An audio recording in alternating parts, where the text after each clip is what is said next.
कारण है रोजगार। तो चाहती हूँ कि इस मुद्दे पर थोड़ा प्रकाश डाला जाए। गणेश चंद्र जोशी, अध्यक्ष पर्वतीय महापरिषद के, मौजूद है हमारे बीच में। सर, मैं चाहती हूँ कि रोजगार के मुद्दे को लेकर आपकी राय क्या है, आप बताइए सर। सबसे पहले तो मैं प्रतिपक्ष संवाद, जो आज ये हमारे प्रतिपक्ष संवाद का जो कार्यक्रम हो रहा है, आप सभी को साधुवाद देता हूँ कि आप उत्तराखंड से यहाँ आए और लखनऊ में आपने इस कार्यक्रम को रखा। और हमारे लखनऊ में पर्वतवासी जितने हैं, सामाजिक संगठनों से जुड़े हुए, सांस्कृतिक पक्ष से और तमाम विधाओं से जो लोग हमारे हम बीच में यहाँ बैठे हैं, उनको अपनी बात वो रख रहे हैं और ये बात जन जन तक पहुँचेगी, ऐसी मेरे को आशा है। अब मुझे रोज़गार के विषय में बोलने की बात आई तो मैं तो ये कहूँगा कि सब पहाड़ से जब आदमी नीचे उतरा है तो सिर्फ रोज़गार वहाँ न होने की वजह से यहाँ नीचे आया है, प्लेन्स मैदानी क्षेत्रों में आया है। और मैं पलायन को, मैं आशावादी व्यक्ति हूँ, मैं कहीं पर भी बुरा नहीं मानता, क्योंकि उसी ने प्रगति करी है जिसने पलायन किया है। प्रगति और पलायन का एक बहुत अच्छा आपस में कॉम्बिनेशन है। और ये आज इतनी अच्छी अच्छी प्रतिभाएं हैं हमारे जो पूर्वज, चाहे वो गोविंद बल्लभ पंत जी हों, बहुगुणा जी हों, तिवारी जी हों, या और भी, चाहे उन्होंने हर क्षेत्र में जिस विधा पर आज उन्होंने अपना नाम बनाया है, वो उन्होंने संघर्ष किया है, तब जाके वो वहाँ तक पहुँचे हैं। अगर वो शायद उसी गांव में रहते तो फिर वो स्थिति नहीं आती जिस स्थिति जो आज हम जिस वजह से उनको जान रहे हैं। अब बात आती रोज़गार की। देखिए, जिस तरह से जनसंख्या बढ़ी है और जिस तरह से हर व्यक्ति को रोज़गार चाहिए।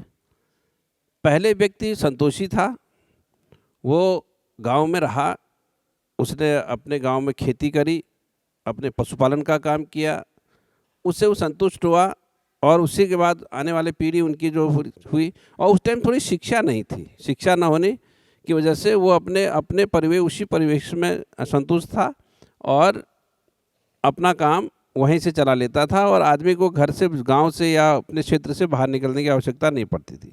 अब ज्यों-ज्यों, चाहे वो सोशल मीडिया की से हो, चाहे इलेक्ट्रॉनिक मीडिया हो, प्रिंट मीडिया हो, जैसे बदलाव आया, लोगों ने देखा उस चीज़ को, तो आज हर व्यक्ति को अच्छा रहना, अच्छा खाना, अच्छा पहनना ये चाहिए। तो उसके लिए धन की आवश्यकता है और उसको रोज़गार चाहिए।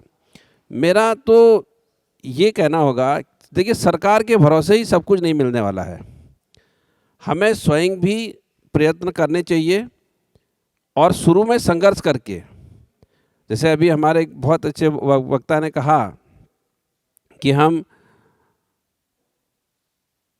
हमारे लोग यहाँ से, पहाड़ से आके लखनऊ हो चाहे दिल्ली में हो, वो अपना काम करना शुरू कर देते हैं, चाहे जो भी निम्न स्तर का ही काम ही करते हों। ये मानसिकता वास्तव में हटानी होगी। आपने देखा होगा कोरोना पीरियड के बाद बहुत सारे लोगों ने, जो चाहे मुंबई से आए हैं, चाहे लखनऊ से गए, दिल्ली से गए हैं, तमाम जो मेट्रो सिटी से गए हैं, उन्होंने गांव में जाके चाहे हेयर कटिंग का काम शुरू किया हो, उन्होंने अपना छोटे छोटे काम शुरू कर दिए हैं। और सरकार ने भी बहुत सारे काम शुरू किए हैं, होम स्टे का काम शुरू किया है। अगर लोग उन सब चीज़ों में करें तो गाँव में भी रोज़गार है। अब जैसे बात आती है बिहार के लोग आके वहाँ काम कर रहे हैं, तो हम भी तो पहाड़ से आके यहाँ काम कर रहे हैं, यही काम हम क्यों नहीं वहाँ करते? तो इसलिए इसको हर चीज़ को पॉजिटिव वे में लेना चाहिए। नेपाल का आदमी आ रहा है, नेपाल और भारत का हमारे रोटी बेटी का संबंध है, वो तो हमें तो उनको धन्यवाद देना चाहिए कि हम वहाँ से छोड़ के यहाँ आ गए और उन्होंने उस जगह को आबाद कर रखा है, हमारे गांव को आबाद कर रखा है। आज हम अपने पूर्वजों के घर जाना चाहते हैं, हमें अगर अपनी अटैची अगर उठानी है तो उन्हीं नेपाल के लोग, बिहार के लोगों पर हम डिपेंड हैं, क्योंकि हम में इतनी दम बची नहीं और कोई गाँव वाला मिलना नहीं। तो इसलिए मेरा ये कहना है, रोज़गार के लिए एक मैं निवेदन करूँगा। देखिए, सरकार के भरोसे, और वास्तव में मैं किसी सरकार की आलोचना नहीं करना चाहता, जिसमें काबिलियत है उसने कुछ ना कुछ पाया है। विडंबना जरूर हैं, कुछ ना कुछ बातें हैं ऐसी कि नहीं होता है, लेकिन अक्सर ही देखा गया है। मेरा ये कहना है कि जो हम लोग समृद्ध लोग हैं, चाहे वो देखिए प्रवासियों की उत्तराखंड के विकास में बहुत बड़ी भूमिका है, चाहे वो सांस्कृतिक रूप में हो, चाहे सामाजिक रूप में हो, चाहे किसी भी कॉमर्शियल एस्पेक्ट पे हो। मेरा ये मानना है कि हम लोग कुछ न कुछ, अगर हम वहाँ बड़े उद्योग ना लगा पाएँ, कुछ न कुछ काम यहाँ ऐसा शुरू कर दें पहाड़ों में जाके, जिसमें 4 लोगों को वहाँ रोज़गार मिल सके।